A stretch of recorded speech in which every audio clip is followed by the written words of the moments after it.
আপনারা দেখছেন NTV Europe news. দর্শক, এবার কমিউনিটি প্রসঙ্গ। ব্রিটেনে বসবাসরত প্রায় 50টিরও অধিক কমিউনিটির সমন্বয়ে গঠিত বিএসসি মাল্টিকালচারাল সোসাইটি তাদের 13তম global food and pitha festival উদযাপন করেছে। গতকাল সাফোল্ক নিউ কলেজে গ্রাউন্ডে এ পিঠা উৎসবের আয়োজন করা হয়। দর্শক, ইপসুইচ থেকে ঘুরে এসে আরো বিস্তারিত জানাচ্ছেন আমাদের প্রতিনিধি জিয়াউর রহমান জিয়া।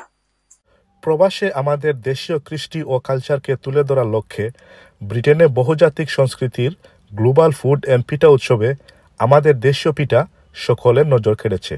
বাহারি রকমের আমাদের দেশীয় খাবার আর পিঠা এই ফেস্টিভ্যালে প্রথম স্থান অর্জন করতে সক্ষম হয়। প্রতি বছরের ন্যায় এবছরও ব্রিটেনের বিভিন্ন শহর থেকে বিভিন্ন কমিউনিটির এবং বাংলাদেশিরা উপস্থিত হন এই পিঠা মেলায়।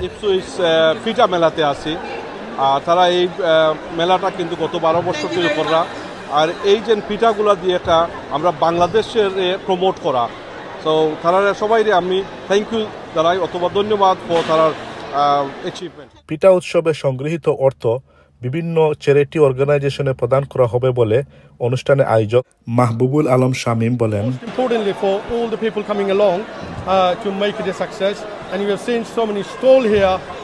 A lot of them are raising money for their own charities as well. Amongst them are Insan Aid and Al Tajir Foundation.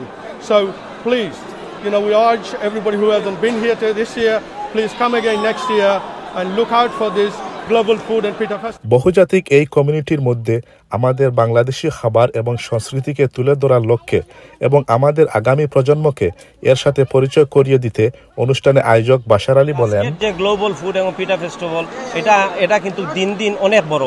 আমরা ছোট থেকে ইসলাম তখন আমরা অনেক বড় হয়েছে।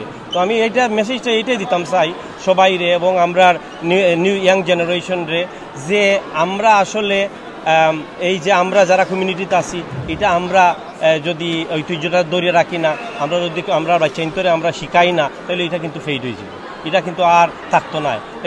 এখনও আমরা অলরেডি স্ট্রাগলিং করলাম। আমরা মাছাসিরা আগে অনেক সময় পিঠা বানাইতা, বিভিন্ন জিনিসও বানাইতা, আমরা মাছাসিরা গেছেন গিয়া জায়গায় গিয়া, কিন্তু এখন আমরা পিঠারও আপনার কোনো নাই, আমরা খুব স্ট্রাগলিং করলাম। তো এটা যদি আমরা এখন থেকে আমরা বাচ্চাইন্তরে আমরা একটু করি, সহযোগিতা করি, তারা এম্পাওয়ার করি, তারা আমরা শিখাই, তো ইনশাআল্লাহ আমরা এটা নিয়ে আগামীতে আরও আমরা এই জিনিসটা আমরা কমিউনিটির মধ্যে ধরে রাখতে পারবো। প্রবাসে আমাদের দেশীয় কালচারকে তুলে ধরার লক্ষ্যে সাফোক্স পিঠা ফেস্টিভ্যাল গত 12 বছর থেকে তারা পিঠা উৎসব করে যাচ্ছে।